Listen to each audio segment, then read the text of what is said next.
ಅಧ್ಯಕ್ಷರು ಬನ್ನೂರು ಶ್ರೀ ಯಾಮರಾಮ ಬಾರಿದನಗಳ ಜಾತ್ರೆ ಹಾಗೂ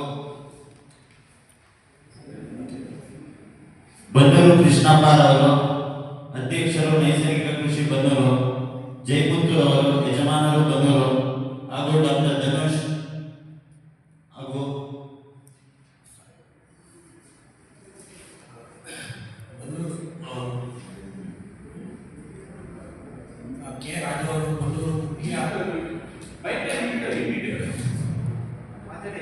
ಮಾತಾಡಿ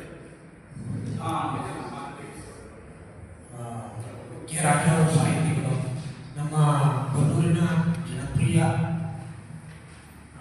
ಎಲ್ಲ ಹಿರಿಕರು ಸಾಹಿತಿಗಳು. ಎಲ್ಲರಿಗೂ ನಮಸ್ಕಾರ. ಮೊದಲನೇದಾಗಿ ಈ ಬಾರಿ ಬನ್ನೂರು ಶ್ರೀ ಯಾಮರಾಮ ಬಾರಿದನಗಳ ಜಾತ್ರೆಯನ್ನ ಮಾಡಬೇಕು ಅನ್ನೋ ಒಂದು ಉದ್ದೇಶವನ್ನು ಇಟ್ಕೊಂಡು ಇವತ್ತು ಮಾಡ್ತಿದ್ದೀವಿ. ಏನಕ್ಕಪ್ಪ ಅಂತಂದ್ರೆ ಇವತ್ತು ರೈತನ ಬದುಕನ್ನ ನಾವು ನೋಡ್ತಾ ಇದ್ದೀವಿ. ಯಾವುದೇ ಒಬ್ಬ ರೈತ ಹಳ್ಳಿಗಳಲ್ಲಿ ಅಥವಾ ಜಾತ್ರೆಗಳಲ್ಲಿ ಹೋರಿಗಳನ್ನ ಮೋಜು ಮಸ್ತಿಗಾಗಿ ಕಟ್ಟೋದಿಲ್ಲ. ನಾವು ಇವತ್ತು ಹೇಳ್ತೀವಿ ದೊಡ್ಡದಾಗಿ ಭಾರತದ ಬೆನ್ನೆಲುಬು ಕೃಷಿ ಅಂತ ಹೇಳಿ. ಬಟ್ ಇವತ್ತು ಕೃಷಿಗೆ ಪೂರಕವಾಗಿ ಜಾನುವಾರುಗಳ ವಿನಿಮಯ ನಡೀಬೇಕು, ಕೊಡೋದು ತಗೊಳ್ಳೋದು ನಡೀಬೇಕು. ಅವಾಗ ಮಾತ್ರ ಕೃಷಿಗೆ ಪೂರಕವಾಗಿ ಈ ಒಂದು ವಿನಿಮಯ ನಡೀತದೆ. ಏನಕ್ಕಪ್ಪ ಅಂತಂದ್ರೆ ಇವತ್ತು ನೋಡ್ತಿದೀವಿ ನಾವು ರೈತರನ್ನ ತನ್ನ ಮಕ್ಕಳಿಗಿಂತ ಹೆಚ್ಚಾಗಿ ಸಾಕಿ ಹೋರಿಗಳನ್ನ ಜಾತ್ರೆಗಳಿಗೆ ತಂದಾನೆ. ಇದು ರೈತ ಸೃಷ್ಟಿ ಮಾಡಿಕೊಂಡಂತ ವೇದಿಕೆ. ಈ ವೇದಿಕೆಗಳು ಉಳಿಬೇಕು, ಜಾತ್ರೆಗಳು ಉಳಿಬೇಕು ಅನ್ನೋ ಒಂದೇ ಕಾರಣಕ್ಕೋಸ್ಕರ ಇವತ್ತು ನಾವು ಜಾತ್ರೆಯನ್ನ ಅನೌನ್ಸ್ ಮಾಡಿದ್ದೀವಿ. ಹಾಗೂ ನೋಡ್ತಿದೀವಿ ನಾವು ಇವತ್ತಿನ ಒಂದು ಫೀಲ್ಡ್ ಅನ್ನ ನೋಡ್ತಿದೀವಿ. ಏನಪ್ಪಾ ಅಂತಂದ್ರೆ ಆಧುನೀಕರಣ ಕೃಷಿ ಅಂತ ನಾವು ಹೇಳ್ತಿದೀವಿ. ಇವತ್ತು ನಾವು ನೋಡ್ತಿದೀವಿ ಯಂತ್ರೋಪಕರಣಗಳನ್ನ ಯೂಸ್ ಮಾಡಿ ಕೃಷಿ ನಡೀತಿದೆ. ಇದು ಎಷ್ಟರ ಮಟ್ಟಿಗೆ ಸರಿ? ಯಂತ್ರೋಪಕರಣಗಳು ಇವತ್ತು ನೋಡ್ತೀವಿ ನಾವು ಭಾರತದಲ್ಲಿ ಏನೇ ಕನಿಷ್ಠ ಅಂದ್ರೆ 8 ಕೋಟಿ ಎತ್ತುಗಳಿದೆ. 8 ಕೋಟಿ ಒಂದು ಎತ್ತನ್ನ ತಗೊಂಡ್ರೆ ಅರ್ಧ ಹಾರ್ಸ್ ಪವರ್ ಜನರೇಟ್ ಆಯ್ತದೆ. ಇವತ್ತು ಅರ್ಧ ಹಾರ್ಸ್ ಪವರ್ ಅಂದ್ರೆ 4 ಕೋಟಿಯಷ್ಟು ಹಾರ್ಸ್ ಪವರ್ ಆಯ್ತದೆ. ಈ 4 ಕೋಟಿ ಹಾರ್ಸ್ ಪವರ್ ಅನ್ನ ನಾವು ಏನ್ ಯಂತ್ರಗಳನ್ನ ಯೂಸ್ ಮಾಡಿ ಟ್ರಾಕ್ಟರ್ ಲಾರಿಗಳಂತ ಏನ್ ಕರಿತೀವಿ, ಏನೇ ಕನಿಷ್ಠ ಅಂತ ಅಂದ್ರೆ 60,000 ಲಾರಿಗಳು, 15 ಲಕ್ಷ ಟ್ರಾಕ್ಟರ್ಗಳು ಇವತ್ತು ನಮಗೆ ಭಾರತದಲ್ಲಿ ಪ್ರತಿ ವರ್ಷ ಮ್ಯಾನುಫ್ಯಾಕ್ಚರ್ ಆಗಿದೆ. ಇದರಿಂದ ಏನೇ ಕನಿಷ್ಠ ಅಂದ್ರೆ 2 ರಿಂದ 2.5 ಕೋಟಿ ಹಾರ್ಸ್ ಪವರ್ ಮಾತ್ರ ಜನರೇಟ್ ಮಾಡಕ್ಕಾಯ್ತಾರೆ. ಈ ಏನ್ ಹೇಳ್ತೀವಿ ಯಂತ್ರೋಪಕರಣಗಳನ್ನ ಯೂಸ್ ಮಾಡಿ ನಾವು ಕೃಷಿ ಮಾಡ್ತೀವಿ ಅಂತ ಮುಂದಿನ ದಿನಗಳಲ್ಲಿ ಇದನ್ನೇ ನಂಬ್ಕೊಂಡ್ರೆ ಇನ್ನೂ 2 ಕೋಟಿ ಹಾರ್ಸ್ ಪವರ್ ನಮ್ಗೆ ಬೇಕು. ಅದು ಎಲ್ಲಿ ಸಿಗ್ತದೆ? ಭಾರತದಲ್ಲಿ ಅಷ್ಟೊಂದು ಪ್ರಗುಣ ಇದೆಯಾ? ಇಲ್ಲ. ನಾವು ಕೃಷಿಗೆ ದೊಡ್ಡ ಗಂಡಾಂತರ ಆಯ್ತದೆ.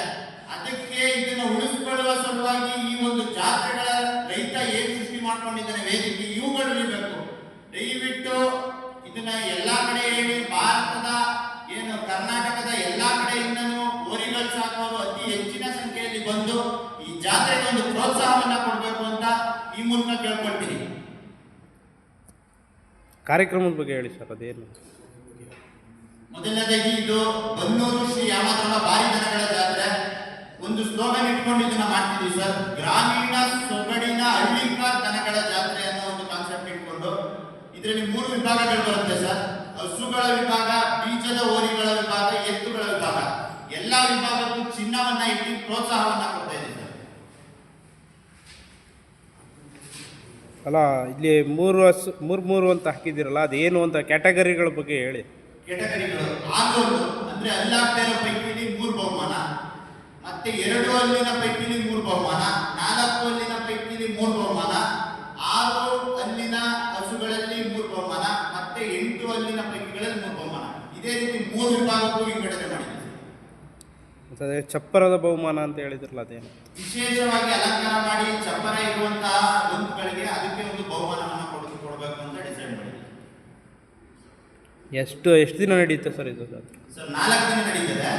ಕಡೆಯದಾಗಿ 11ನೇ ತಾರೀಕು 5 ಗಂಟೆಗೆ ಜಾತ್ರೆಗೆ ಬಿಡುವ ಹೋರಿಗಳಿಗೆ ಕಡೆಯ ಅವಕಾಶ. ಅಲ್ಲ, ಇದನ್ನ ಸೆಲೆಕ್ಷನ್ ಎಲ್ಲ ಯಾರು ಮಾಡ್ತಾರೆ? ಅದಕ್ಕೆ ಯಾರೋ ಬರ್ತಾರ? ಅದಕ್ಕೆ ವೆಟರ್ನರಿ ಡಿಪಾರ್ಟ್ಮೆಂಟೇ ಬರ್ತದೆ ಸರ್ ಸೆಲೆಕ್ಷನ್ ಮಾಡೋದಕ್ಕೆ. ಸರ್ಕಾರದಿಂದನೇ ಅದನ್ನು ನಿಯೋಜಿತವಾಗಿರ್ತದೆ. ವೆಟರ್ನರಿ ಡಿಪಾರ್ಟ್ಮೆಂಟ್ ಬಂದು ಸೆಲೆಕ್ಟ್ ಮಾಡ್ತಾರೆ. ಈ ಬಹುಮಾನ ವಿತರಣೆಗೆ ಯಾರು ಬರ್ತಾರೆ? ವಿಶೇಷವಾಗಿ ಯಾರೋ ಬರ್ತಾರ? ಇದಕ್ಕೆ ಪರೋಕ್ಷವಾಗಿ ಬೆಂಬಲವಾಗಿ ನಿಂತು ಈ ತರ ತಳಿ ಉಳಿಸಬೇಕು, ರೈತರಿಗೆ ಬೆಂಬಲ ಕೊಡಬೇಕು ಅಂದ ತಕ್ಷಣ ಮಾದೇವಪ್ಪ ಸರ್ ಮತ್ತೆ ವೆಂಕಟೇಶ್ ಸರ್ ಗ್ರಾಮಸ್ಥರು ಬೆಂಬಲವಾಗಿ ನಿಂತಿದ್ದಾರೆ ಸರ್.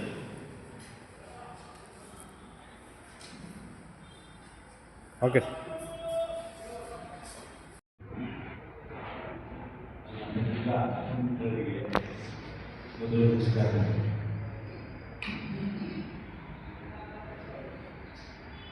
ಬನ್ನೂರು ಹೇಮಾನಂದ ಬಂಡಿ ಜಾತ್ರೆ ಅಂತ ಹೇಳಿದರೆ ಐತಿಹಾಸಿಕವಾಗಿ ಇದು ರಾಜ್ಯದಲ್ಲೇ ಬಹಳ ಹೆಸರುವಾಸಿಯಾಗಿದೆ. ನೂರಾರು ವರ್ಷಗಳ ಇತಿಹಾಸ ಮಾಡುವ ಈ ಜಾತ್ರೆಯಲ್ಲಿ ಏನಿಲ್ಲ ಅನ್ನೋದಿಲ್ಲ, ಪ್ರತಿಯೊಂದು ಇರ್ತದೆ. ಆದರೆ ಈಗ ಈ ವರ್ಷದಿಂದ ವಿಶೇಷವಾಗಿ